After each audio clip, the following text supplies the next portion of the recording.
All right, so to start, can you just walk me through what are the objectives and priorities for the State Fire Marshal's office when you're handling this investigation?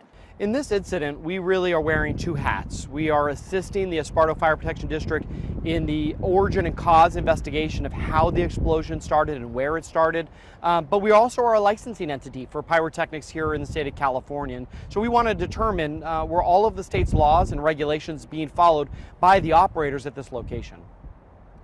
And if you can elaborate a little, like what are some of the main questions? I guess first you started the explosion investigation. What are the main questions you're trying to answer as part of that investigation? The Esparto Fire Chief requested our assistance in the early hours of the incident, and we provide assistance to local fire districts all across the state to help them determine how a fire started and where a fire started, and explosions as well. And so in this case, we responded with our arson and bomb investigations team. Obviously, we had to wait until the hazards were mitigated. There were explosions occurring for days, but the priority was always to ensure the safe, in this case, recovery of those individuals that were there on the property. And so once the 7 people were able to be recovered, then we worked with our local and even federal entities to start making the area safe. We had to remove a significant amount of explosive material, firework material that had not yet detonated. We had to safely remove that so that our investigators could start to get in there and start to determine exactly where the fire an explosion occurred. That's the first step, is determining the origin of the explosion. And then the work has become looking for evidence to start to determine or rule out how that explosion occurred.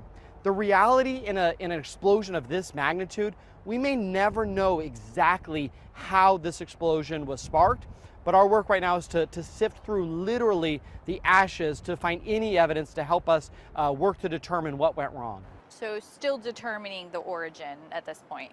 Yeah, right now we are focusing in to try to find exactly where the explosion occurred. This was a very large facility, lots of different buildings and structures, lots of sea containers or Connex boxes, all of which were significantly destroyed and moved based on the multiple explosions. But our team are trained professionals, not only determining how fire started, but also in post-blast explosions, determining after an explosion how and where it started. And so they're working to pinpoint the exact spot where that first explosion occurred to then try to piece together what happened. And do you have any sense yet, the initial explosions and fire, when it started, did that involve these commercial grade fireworks, or was there possibly agriculture products or something else that was flammable that began this? Our investigators have been out there now for days at a time that are sifting through all of the ashes to try to pull together exactly what material was there, what exploded, but also what was happening on site at the time. It's too early yet for us to determine exactly what was there, but we know that the families deserve answers. We know the community needs answers, and that is why we are so focused right now. But we don't want to say anything at this point that may jeopardize this investigation, because it's not only important for us to determine how it happened so that we can hold anybody accountable if laws or regulations were violated, but it's also important for us to make sure that if something was done illegally, that we can hold those individuals accountable in court. And so right now we are very much focused on making sure that we maintain the integrity of this investigation. Speaking of the integrity of the investigation, we know that there was an Esparto firefighter with connections to 2 fireworks companies linked to that address. There was a Yolo County Sheriff's deputy who owned the property and was there at the time. We've heard from families who are concerned about maybe a conflict of interest here, knowing that the Esparto Fire Department, Yolo County Sheriff's Office has had access to the scene. What measures have you taken to protect the integrity of the investigation? There are a lot of red flags in this incident, a lot of questions that rightfully need to be answered, and that's one of the things that we're able to provide to a fire district. As a state entity with trained investigators who are sworn to protect the public, we don't have a conflict, and so our ability to come in and objectively and independently determine how a fire, or in this case an explosion, occurred removes any of those conflicts. Our goal, just like the families deserve, is to find out what happened. happen, and again, to hold anybody accountable if a violation of law or regulations occurred. Can you clarify, though, what is Esparto Fire's role in the investigation?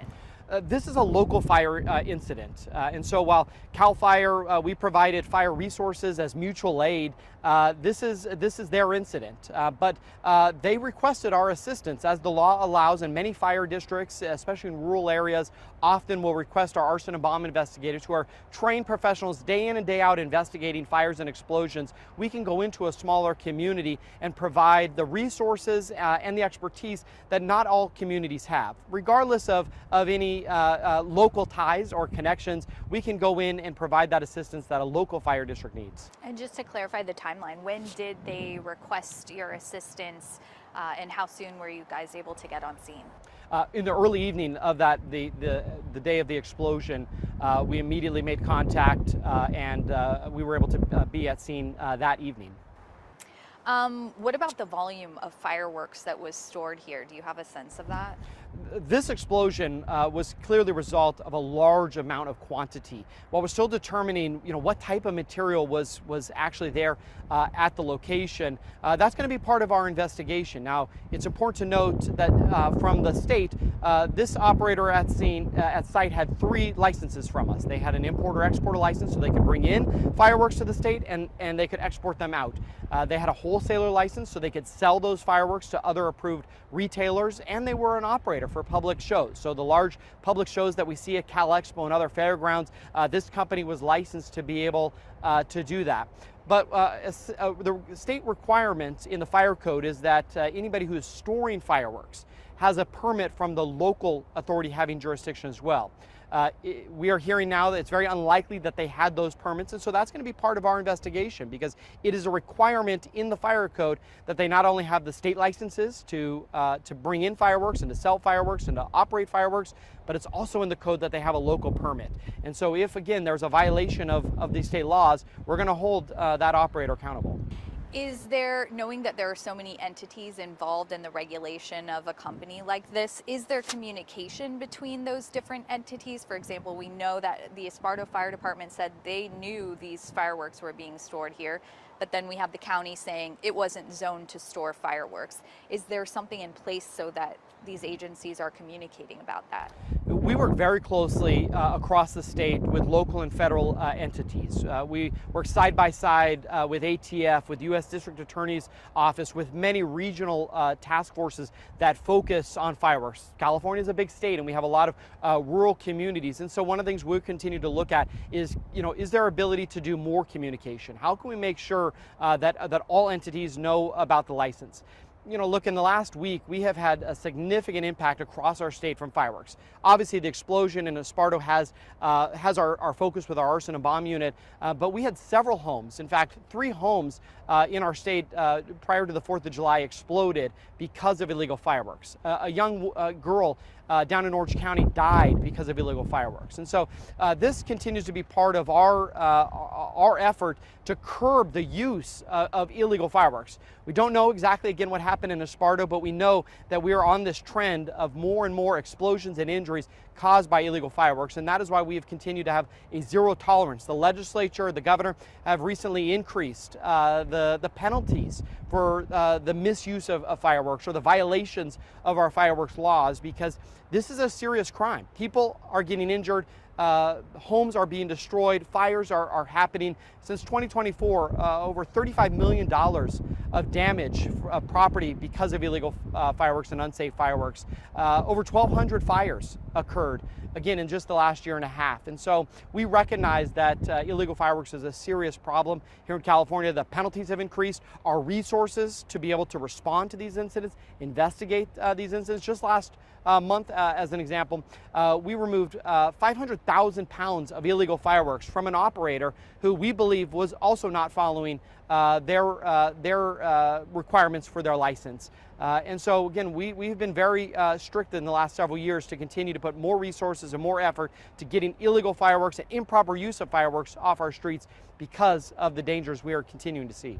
We talked about requirements on a local level, on the state level. What can you tell us about what ATF would regulate, what aspect of it they would regulate? While the state has incredibly stringent fireworks laws and regulations, the federal government also adds to those.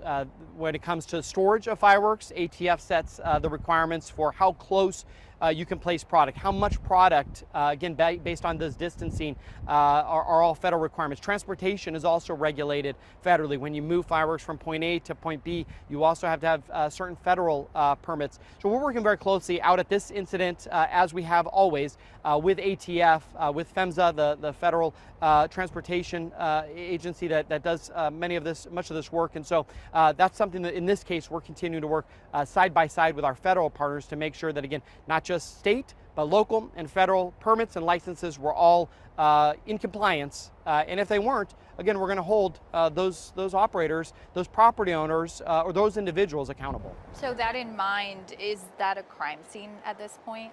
Yeah, it was early on determined by our law enforcement partners as a crime scene.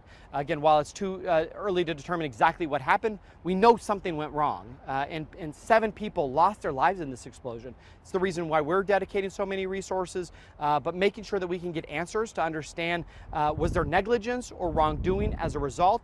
All of that is why so many law enforcement agencies, not just from Yolo County, not just from the region, but state and federal, all assisting to determine exactly what happened. Okay, one more thing on the requirements, because we know some of these victims, we've heard from families saying they were just starting work there, which it sounds like it's pretty common for these companies. They'll have seasonal workers right before the 4th of July.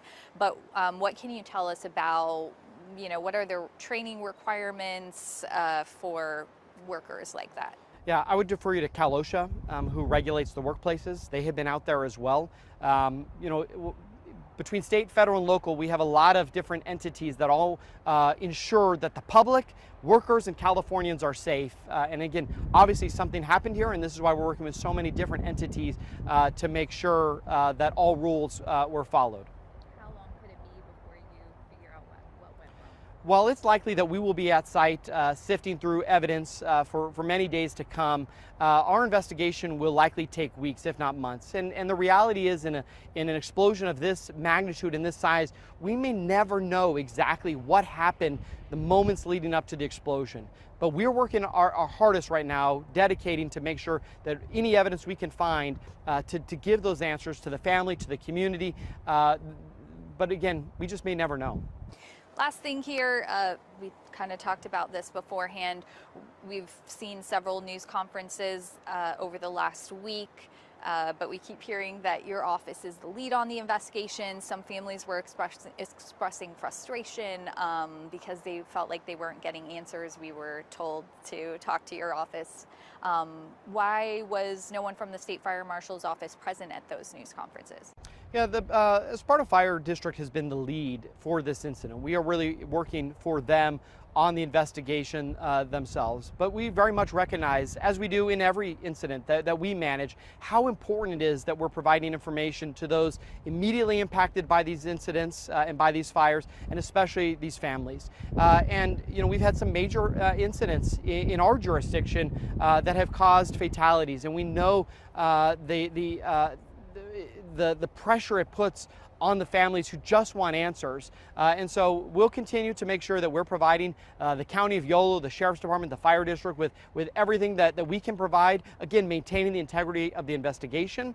But at the end of the day, this is an incident that we are assisting with, and we have to defer to the County of Yolo, to the Sheriff's Department, to the Fire District, as they make the decisions of the public information of the incident. Okay, so to clarify, right, because they keep saying State Fire Marshal's office is the lead. You just said Esparto Fire is the lead. Do you mean on the public information side? No, thanks for the clarification. We are leading the investigation under the Esparto Fire Protection District. So we are working for them in the cause and origin of the explosion. And so, yes, we are leading the investigation, and we know people want to know what happened. But in any investigation, whether it be a wildfire or an explosion, it takes us weeks sometimes to really determine what happened. And any investigation, we want to make sure that we provide answers, but we also want to make sure that we can maintain the integrity of the investigation. We don't want to say anything that may jeopardize the case. But the incident itself and all aspects of the rest of the incident, we are just an assisting agency. Has your office been invited to participate in these news conferences? Okay. Anything I didn't ask about that you think is important to mention, you want to make sure the public is aware of? You know, let me just reemphasize, here in California, we have some of the most stringent fireworks laws and regulations. So explosions and incidents like this are incredibly rare. But that is why even more we are focused on trying to determine what went wrong so we can ensure that, that we do everything within our power to ensure that fireworks and pyrotechnics in our state continue to be safe and ensure that our laws and our statutes are being followed.